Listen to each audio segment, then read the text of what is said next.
sometimes I find myself like going through the UFC rankings, guys, and I look at the champions. I look at the champions in a weight class, and I'm like, you know what, brother?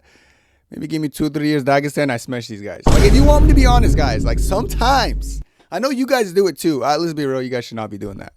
Like, unless you're a strong, little bit handsome guy, you probably shouldn't be doing that. But I'm going to be talking about the most beatable champions in the UFC today because I've realized, guys, the most skilled does not equate to the most unbeatable. Now, I said that, and you guys are probably pondering a little bit, scratch your, goatee. But being skilled is great. But if you're skilled in a skilled division, you can still be very beatable, or you could be more beatable than a champion who's not even that skilled. And you're going to see exactly what I mean in this video, because I'm going to be starting with the most unbeatable at number 8, then I go down to number 1, which is going to be the most beatable. And we're going to be talking about how beatable these champions really are and what people in the actual weight class could beat them. Because I actually list names and I list the percentage chance that these people have against the champion in the weight class. Now, who's the most unbeatable? I think everyone knows the answer. Whether you like it or not, you know. I think you know it's no, guys. And we're going to start with that guy right now. The most unbeatable champion, in my opinion, is Ilia Topuria. He's hard to beat. And the only one with the chance is Arman Tsarukyan, and it's a 50% chance. It's a 50-50 fight. Now, I've said my opinion. Like, I do say things along the lines that if I could see Arman Tsarukyan giving Ilia Topuria some problems in certain aspects of fighting. But not every aspect of fighting. Like, I do think Arman's striking is very underrated, and I think you need good kicks to beat a primary boxer. I think Arman checks all those boxes. I did say 50% chance that Arman wins because it's like a 50-50 in my head. Because there's also a world Ilia hits him and then it's bedtime. There's a world Ilia lands on him and then Arman gets a little bit wobbled. I have seen Arman caught with some hooks before, a little bit stumbled, but he took it pretty well. I don't know, but it's one of those stylistic clashes that are very, like, the two people who are opposing each other are very talented. We just saw it with Joshua Van, Tatsuro Taira, if you think about it. Like, I knew one was really talented in one aspect and one was really talented in the other. The reason I went Joshua Van was because I was like, you know what, guys? Joshua Van, like, he has good combos, and then Tatsuro Taira just doesn't move his head. This one's different because, of course, Ilia carries more power than Joshua Van, but then again, I think Arman Tsarukyan's a little bit different than Taira, because when Arman gets Ilia to the ground, brother, I know he's going to punch a hole and elbow a hole through his face, because Arman Tsarukyan is the closest thing we have to Khabib Nurmagomedov in 2026. I don't give a shit what you say, bro. And I know that's true, Like, I know I might say people like, what? Khabib, ground and pound? Not. I'm telling you, look at Khabib's ground and pound moments. Look at Arman Tsarukyan. Arman Tsarukyan causes damage. Like, it looks like he actually wants to punch a hole through the canvas. Like, I don't understand why he hits with so much vigor, but I could assume if Ilia gets in that situation and starts getting his face punched in, he's just not used to being there. So if he's getting his face cut open from the bottom, I bet a little bit of mentality change in the middle of the fight. So I could see that fight going both ways, man. If it's a longer fight, I feel like who would it favor, I don't know. Man, this is one of those fights when it comes up, I got to do some film work. But, let's hope, guys. I kind of want Justin Gaethje to pull out. Like, I'm not trying to wish anything. Bro, I don't like wishing bad upon people. But, guys, if Justin Gaethje, like, crossed the street, maybe roll his ankle, I wouldn't be bad. Like, I wouldn't be mad at that. Like, I would actually be very happy because I want to really see Ilia get challenged against a specific style. Especially before he goes against Islam, if possible. Because I know him and Islam, I don't know if him and Islam are going to ever fight, to be honest. But as far as lightweight goes, I think Arman Tsarukyan's the only comp. I don't think if Volkanovski goes up in weight, it's going to present much problems at all. I just think when it comes to unbeatable, Ilia Topuria is the face of the UFC. I don't care what anyone says. I'm sure there's going to be different opinions, but who's after Ilia? This guy I still think is hard to beat and closer to the unbeatable side. It's called Ulberg. Now, I know people are going to be looking at me sideways because Ulberg, dude, how's Ulberg more unbeatable than Islam, man? Yeah, man, yeah. Like I said, guys, you have to look at the division. Like, lightweight is not even that great. Light heavyweight is really not that great. Guys, look at the names. Like, honestly, like, the guy with the best chance, in my opinion, is Magomed Ankalaev. And even Ankalaev, I think, has a 50% chance. Like, there was a world where maybe I'd say, like, yeah, man, Ankalaev, 90% chance. Like, on some weird guys, I've been like, thinking a lot lately. And then the more I think lately, I feel like I'm getting less biased. Maybe I did have some biases, but I'm not that guy anymore. All right, guys, like, I feel like a new guy. Like, I woke up one day, just feel like a new man. Some of these recent fights been changing my outlook, which I think it's a good thing. Like, the Hamza fight, it's not that I think, oh, Hamza's going to never be Strickland, but it's like, sometimes you need your favorite fighter to lose so you can look at others and be like, am I being too biased? I need to be more objective. And that's why I think, even though I rate Magomed Ankalaev, and I'm still not turning my back on him, I think that Alex Pereira fight was so weirdly, I don't want to say fluky, Because it's going to be like, dude, how's that fluky? The Cowabunga fans, man, in the comments. So I'm trying to like frame away from saying fluky, but that shit was weird as hell. Let's be real. Like, let's be like, yo, look at me. Let's be honest. Yeah, I know, you know. Like, come on, dog. That shit was weird. But, yeah, I think Magomedov has a 50% chance. Other than that, Costa maybe 20% chance. Yuri Prochazka 5% chance. I would put Azamat something percent chance, but I decided to just put Paulo Costa because maybe he's better than Azamat. Apparently, you know, that fight shocked me, eh? Wow, that fight just shocked me. But I think he has a 20% chance. Costa. I don't think Costa's that great. I think he nearly dies in there. But hey, that's just my opinion. And I just put Yuri because people say Yuri rematch, guys. Yuri lost. Oh my God, Yuri lost because of his lack of ability. But he lost to the guy with one leg. Like, Ulberg did what I thought he was going to do, and he did it on one leg.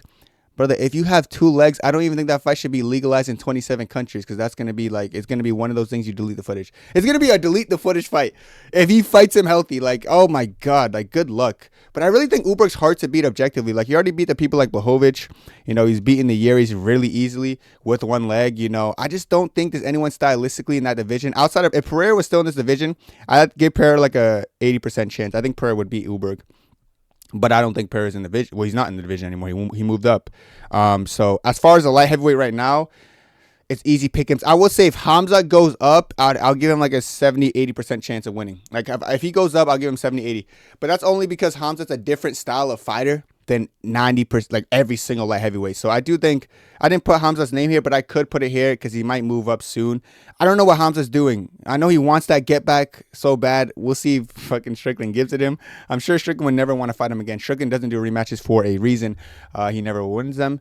Yeah, I say Ulberg's very hard to beat given his stature, his skill set, and specifically his weight class. Because weight class matters here. It's like probably the biggest talking point of like what makes someone unbeatable, in my opinion. All right, moving on.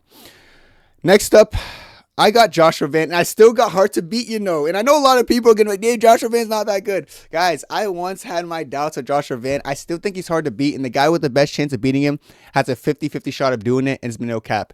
This opinion could change. Manil Cap versus Horiguchi is going to show me a lot. I think Horiguchi's a different striker than Joshua Van, but I think he's explosive in his own ways. But honestly, like, after seeing Joshua Van, like how crisp he looked against like his defensive wrestling and his ability to get up and stuff, and I already know how good of a striker he is, he's starting to like turn in, and he's like 24. Like, he's starting to turn into one of those people I'm like, yo, you know what, man? Like, to beat Joshua Van, you're going to need to be really special. And I think Manil Cap's the closest because he's a primary striker, but he's really good at striking as well. So it's two specialists, so I give it a 50-50 chance for now. Next up, Pantoja, I gave him like a 30% chance. I think 30% is actually generous. I think giving Pantoja, the 40-year-old, a 30% chance is very generous. I always thought, and I said this before, that Tatsuro Taira is more dangerous on the ground, and everyone agreed with me. They're like, yeah, that's true. When Taira gets you down, he could choke you, he could land stuff. And now everyone's starting to flip the goalpost because Taira lost. And like, oh, we know Taira was never that good. He's only 20. Shut up. Shut up, because you're switching up now. And you guys always do that. Guys, this is not the first time MMA community switched up after the fact. Like, they act like something's going to be a certain way. And then after the fight happens, they switch up like nothing. Oh, dude, that didn't even count, dude. Or that, Pantoja would do way better. Guys, Pantoja would not do better at all. I don't think Pantoja does better at all. I think Pantoja... Yeah, he had that split decision wins against like Urseg, Moreno, and Rival. You know, those are dogs though. Yeah, man, let's go. Yeah, man, yeah, Pantoja. Who does that to Urseg, bro? Who takes Urseg to a fucking grueling 5-round wrestling match that he almost lost and nearly died in there? Like, who takes Brandon Royval to that? Like, Joshua Van doesn't need 25 minutes Royval. He'll get him out of there in 3 rounds. You know, yeah, I don't know, man. I know he went to decision with Royval, but I'm saying, like, if that went, that he would not take 25 minutes with Royval in a rematch or anything. I just think Pantoja's a bit overrated, but I understand it because he's been winning and, like, been winning these close fights against Moreno, and Moreno's so filthy and nasty. But I feel like as people like Kavanov's going against Moreno, you're starting to see stuff about him. Yeah, and Moreno's still young. I think he's like 32. I could be wrong though, but I swear Moreno's still young. I just think people are over analyzing how good Pantoja is, which I'm glad. Please do it. It's gonna make my pick look smart, like wicked smart, when I pick Pantoja to beat him again, or pick Van to beat Pantoja again. I said the first time I was right, but I hated the way I was right because he broke his arm, and in a rematch it'd be different. Book the fight, please. You guys think Pantoja is some world beater, bro? He literally has no defensive boxing. Walks into punches. and just tries to overwhelm people using constant wrestling. But if he goes against someone who can get up and scramble back to his feet, just good luck to him, which is why he struggled with Royval. Like, Royval would just get back up and put it on him, and Royval nearly beat him in there. Same with Moreno. Like, same with even Urseg. Urseg was hard to hold down, so he struggled. And no offense to Urseg, Moreno, or Royval, they're not the striker that Joshua Van is, and I could put any amount of money on that. And if you want to bet money, let's do it, please.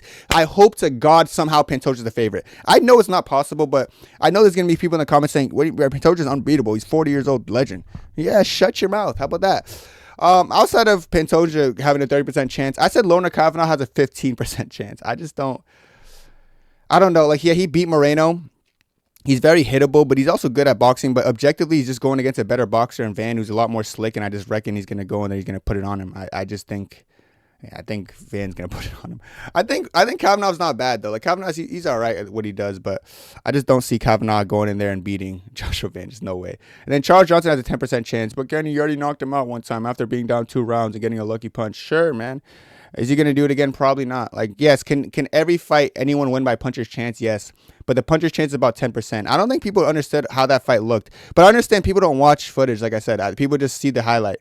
But if you knew how the fight looked beforehand and the scorecards beforehand, and then the moment that led up to it, I think you guys will understand why, I don't know. It's kind of like saying, oh, isn't Leon the GOAT for knocking out Usman? I know he ended up winning the rematch, but like it's like watching that fight and thinking that Leon just did great and dominated. That's just not what happened in that fight. So I think Joshua Van versus Charles Johnson is never going to happen again, because Charles Johnson is probably never going to get enough wins kind of lined together for him to get that opportunity. But, if he does, he has a 10% chance of winning. I just think Joshua Van's one of the harder champs to beat. Next up, we're moving on to champs who are, I wouldn't say hard to beat. They're beatable, but they're tough as hell.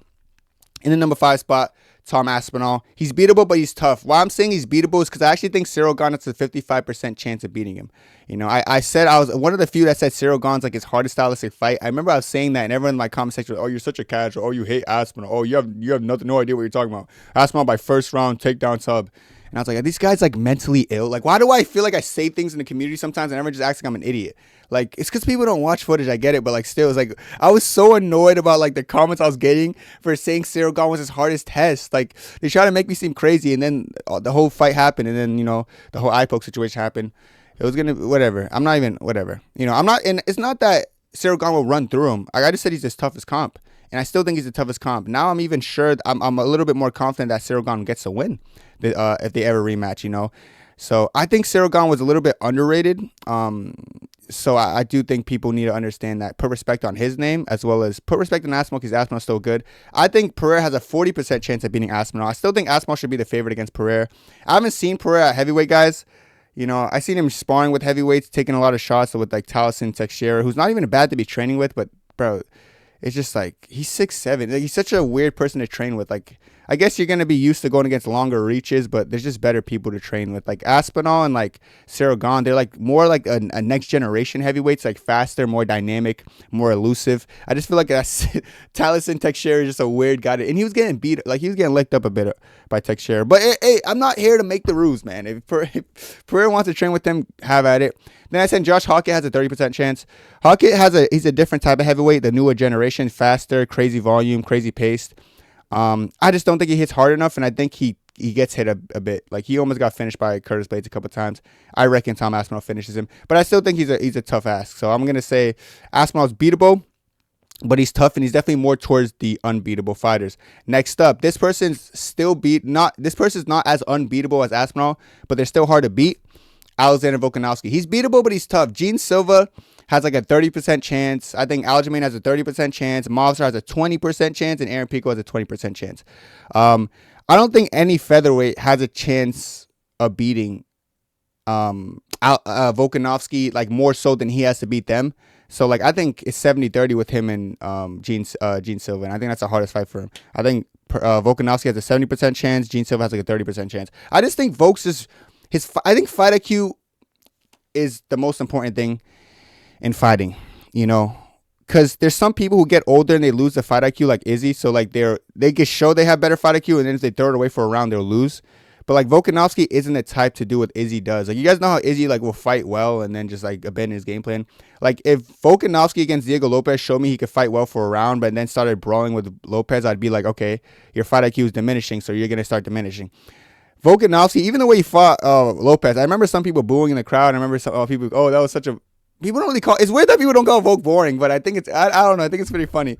Like there was. I don't know. I'm not gonna even get into that. But I get he's a fan favorite, so it doesn't count. But listen, Volk sticks to his game plan. That's all I'm gonna say. And I feel like him sticking to his game plan is enough. Like if Volk sticks to his game plan against anyone, he'll probably win. Against every one of these guys, he wins. I think Gene Silva and Aljo actually give the hardest fight stylistically, because if Aljo gets on his back, he could just control him for the whole round. You know, I saw Islam control Volk for a whole round, and Islam's not even known for his body locks as much or body triangles as much as Aljamain Sterling is. Mavs has a 20% chance. Now this has steadily went down for me. There was a point I was saying Mavs beats him. I think like 2 years ago. I don't know how long ago. The more I see Mavs, the more I realize his striking is very absurdly bad to me. I'm sorry. Like I hate the spinning shits. I just hate him. I hate him. You know, I don't like him. The spinning stuff, guys. It's funny because he's so inaccurate. He's one of those people who like you spar with who always throw the same thing that's predictable and never lands, but they throw it for whatever reason and hopes it's going to land. But if you go against anyone with some adequate defense, it's never going to land against them. I feel like I'm calling people out. But nah, I just hate that shit. It's so weird and just ugly. Ugh. And then his wrestling's weird. Like his wrestling's not bad, but like he doesn't wrestle to control kind of. He kind of wrestles to like take you down and like land on you. But while he's landing on you, you just get back to your feet. And I just think Volk's hard to hold down in general, too. So I think Mavs are just... I think Volk's a nightmare matchup for Mavs, unfortunately. Then Aaron Pico, 20% chance. Aaron Pico's hittable. He's explosive, but he's pretty good. Like, skill for skill, he's probably the most talented on this entire list. Maybe outside of Volkanovski. But, like, he's just missing his chin, and he's missing, like, just fight IQ. He's not bad, though. And he could take some shots, but I could actually see Volk finishing him. Like, Volk, like... kind of flirting on him the way he flirted on Yair Rodriguez. But I don't know. I think it's still a 20% chance. I think it's winnable. 20% chance is a no chance. But I just don't think... I don't look at Aaron Pico. I'm like, yeah, that's the guy to beat Volkanovski. So Volkanovski's older. But looking at his weight class, and his weight class is pretty stacked. Featherweight's a pretty solid weight class. But I think Volkanovski beats most of his top-ranked opposition in that weight class. Next up, another guy who's beatable but tough is Islam. So he's all the way down. Islam's already at number 3. So he's definitely more towards the beatable side. But it's not because Islam lacks any skill. I just think welterweight happens to be, if you ask me, the best weight class or the hardest weight class to compete in at the highest level. I think Usman has the best chance with Brady with a 45% chance. I think Ian Gary has a 40% chance.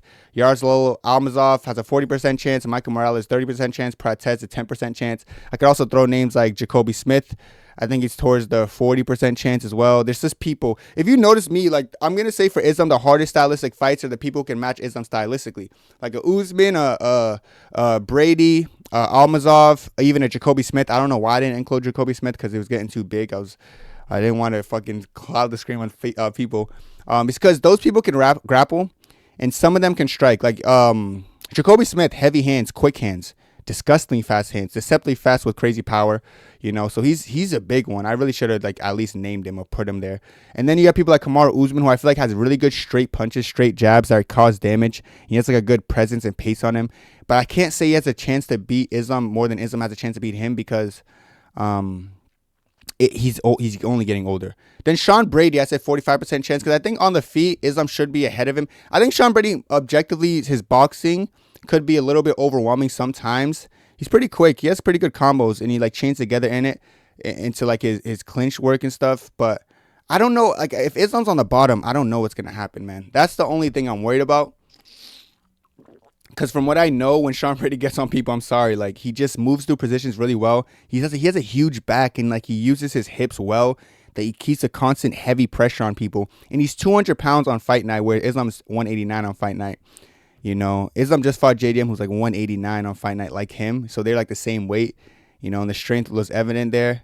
But Islam hasn't went against someone who's significantly bigger than him on fight night. And I think Sean Brady, if he gets on top of him, that size will show. The reason I have Ian Gary at 40% chance, because I think stylistically on the feet, Islam has never went against a 6'3" striker who's lanky, who has long legs. The way Ian Gary was stomping on Bilal's legs, oh my God, like Islam is heavy on that front leg. It's not going to be an easy task for Islam to close the distance. Islam's a great striker, but a lot of his striking is like countering, like he'll back up, do that check hook, But when you're going against a rangier guy, and I've learned this from I've been going to that boxing gym, guys.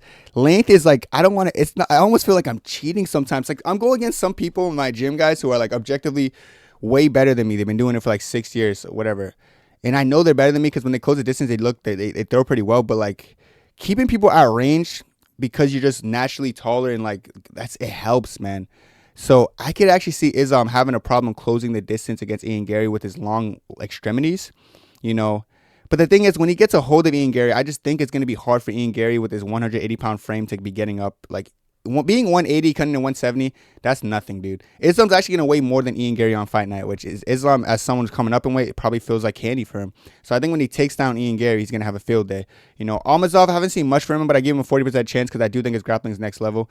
Michael Morales, 30% chance, and that 30% comes from sheer size. I don't care what people say. He is carried by size and athleticism. He backs up in straight lines. His defensive striking is not the greatest, but he hits really hard, and he's very explosive, and I think that's enough in welterweight weight class. Dude, sometimes cowabunga maxing is the way to go. That's enough, dude. You just got to be heavy and just long and just bulky and just ugly and just strong and a little bit zesty. And then that's what Morales is. He's all those fucking things. So I think Morales goes in there and I think he wins. Nigga said he wins. I think he goes in there. Nigga said he wins, you know. I'm not even going to cut that out because that was just some devilish instinct. How the hell will I say that? I think he could win some exchanges. Like, he wins exchanges maybe, but I don't think he'll win an exchange big enough to rock Islam. You know, my biggest fear with this fight is like Islam, like pulling a Sean Brady, and when he first gets hit, like he almost doesn't know how to react and like panics a bit. You know, but I've never seen that from Islam. You know, he seems like he has a good fight IQ on him, so I shouldn't worry about him doing that. But that's my only fear with that fight. And then Carlos Prates has a 10% chance, guys. I really like, he's too skinny, too lanky.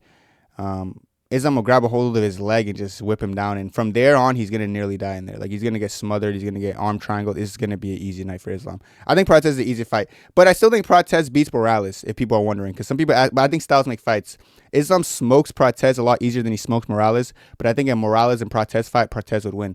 That's just how I am. I think styles make fights. I don't think. You know, I'm not going to explain myself. If you know what I mean, you know. All right, moving on. The last two beatable champions. These people I just think they're really beatable. They could be beatable but tough, but I think it's more beatable than anything. And it's Petr Yan. Now, people think I have something against Petr Yan for some reason. I know this is not going to help, but I really think a lot of these people have a chance to beat him. I think Alexander Topuria has a 70% chance of beating Petr Yan. I think his boxing's better. I think his grappling's better. Dude, I think his boxing's better than even you guys think. I know you guys watch Marcus McGee go in there and outstrike Petr Yan for a round, and then you're like, okay, but Petr Yan's only going to get warmed up. So let me get this straight. I'm not saying Marcus McGee is a bad boxer. He's just a horrible one. But if McGee was to box against Topuria, he wouldn't win that first round against him. You know, he just wouldn't. You know, I think you guys are overrating Petr Yan a bit. Yeah, he had a great performance against Merab in that fight, you know, but I think Alexander. I'm also saying this. I'm the first one on the Alexander Topuria train before he's champion.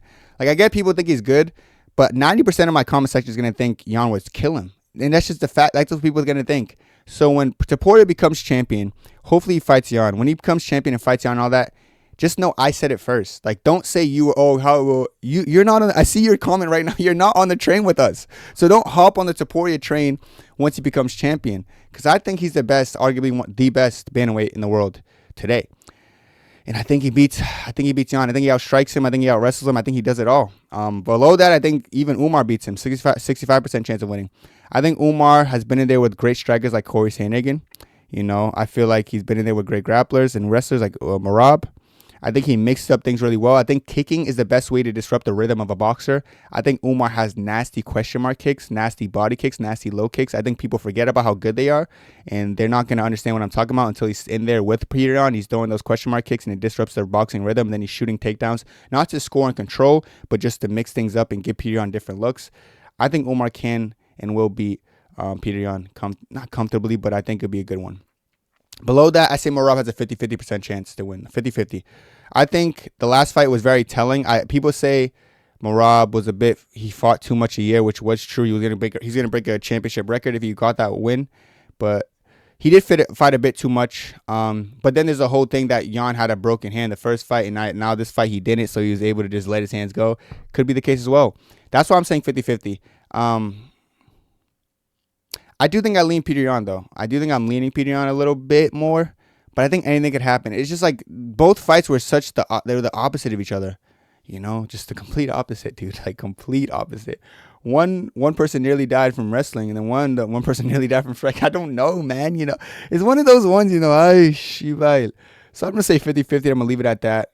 You know, I'll leave it at that. Sugar Sean, he has a 45% chance. Of course, he beat Petr Yan. I didn't think he won that fight the first time around. But I do think it's something with when Yan goes against other good strikers who are his level in the boxing department. I think he will struggle, which is why I think he'll lose to Topuria. But I think Sugar's length as well as his boxing ability could still make Yan struggle. And Sugar has good low kicks, you know. He was forcing some shots out of Yan. Yeah, I know Yan wrestles every fight, but I feel like it was a bit more forced, the entries against Sugar. Like, there'll be times he gets hit and then, like, fully blasts a double leg. Like, I know Yan likes to, like, do that little trip he does, but, like, there's sometimes I feel like he was literally forced to shoot against Sugar Sean, because Sean's striking is pretty nice when he gets it going. Below that, I said Ethan Ewing, 40% chance. I think he's a good boxer as well. I just think Yan's a little bit better. And then I said Peyton Taba, 30% chance. I think people are sleeping on Taba. Taba has grown on me because of defensive wrestling against Cejudo. I know Cejudo's not as good as, obviously, he was once in his prime, but Peyton Taba is a dog. I think he's one of the best fighters in the bantamweight weight class that people forget about because he had that one loss to Barcelos, I believe it was. But Talbot's developing, and I think the more he develops, the more problematic he's going to get. And I think people have to keep their eye on him because he's actually one of the better fighters in the bantamweight weight class. Brings us to the last person, the most beatable champion, Sean O'Malley. Yeah, Sean O'Malley. Sean Strickland. He's the most beatable champ, and obviously, I think Hamza has a 95% chance in a rematch. I know that's going to sound, oh, that's delusional, man.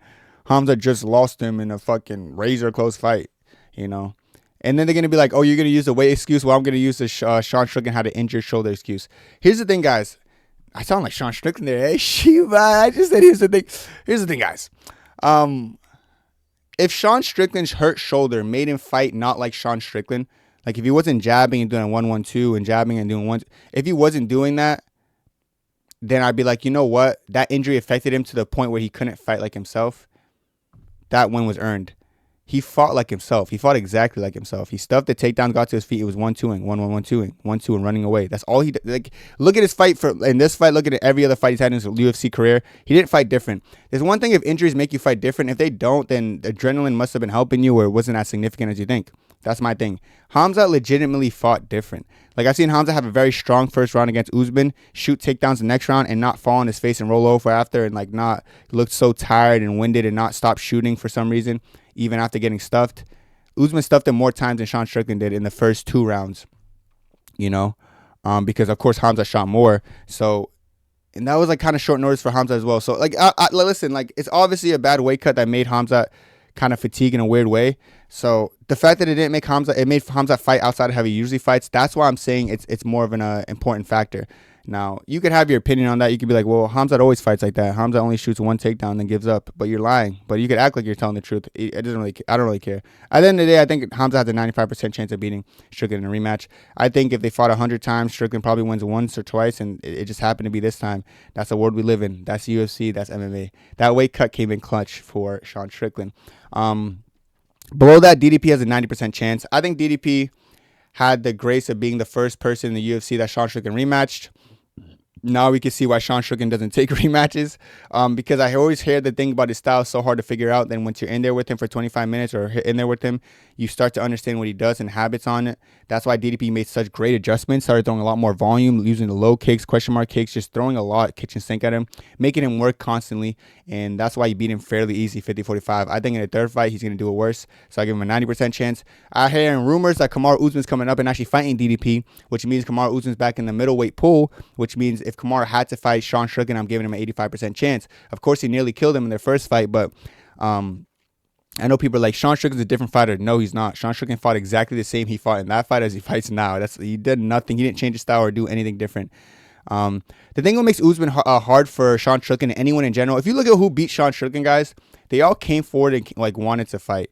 Jared Cannonier came forward and was like, I'm going to fight you. I've noticed people like Paulo Costa, Adesanya, and Mavov the first time, like when they fight Strickland, they like give him respect and they back up. People who get in the fray and aren't afraid to swing, they ended up beating him. Jared Cannonier, he was like, fuck it, you want to fight? Let's fight. He was swinging hard, you know, and it backed Strickland up, you know, make Strickland back up. That's how Jared Cannonier got the win, you know.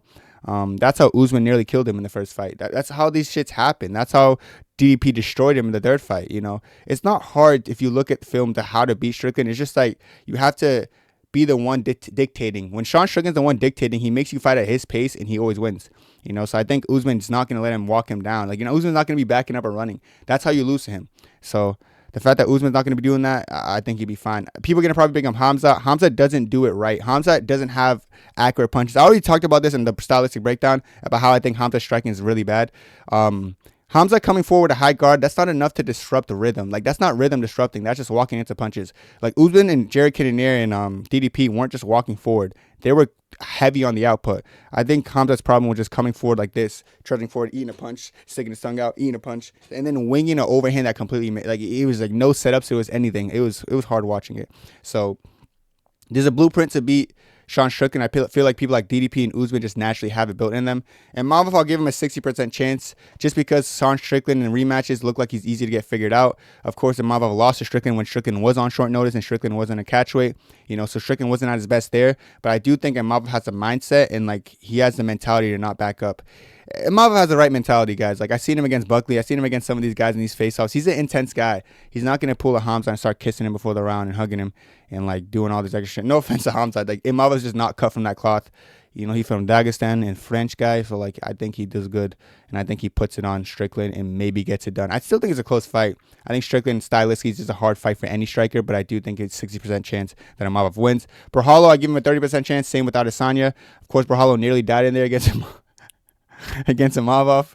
Makhachev's good, dude. Makhachev showed against Berhalo that you're not just going to be a good striker and beat me. I'm going to beat the dog shit out of you. That's what happened in the Berhalo fight with the Makhachev. So Berhalo's not bad. He's still all right, but I still think he loses to Strickland. I think Strickland puts it on him, you know, and I think Izzy loses now. But if you ask me, like, who wins the rematch, if they rematch right after the first fight, Izzy wins all day. But, like, Izzy's fight IQ is starting to diminish now, so that just makes me feel like Strickland will have a better shot of winning, beating him nowadays. But I still think, all that being said, Strickland is the most beatable champion in the UFC today. Let me know what you guys think down below. Let me know if you think about my list. I think my list is pretty accurate, you know. Strickland's the most beatable, Yan's the second most, Islam third most, fourth most, Volkanovski fifth, Aspinall sixth, Van seventh, Ulberg, and eighth, Topuria. People just might not like the order because you're like, oh, but this fighter is more skilled. I didn't say which is the most skilled. I said which is the most beatable. Let me know your thoughts down below. That's it for me. God bless. 2, 3, 4.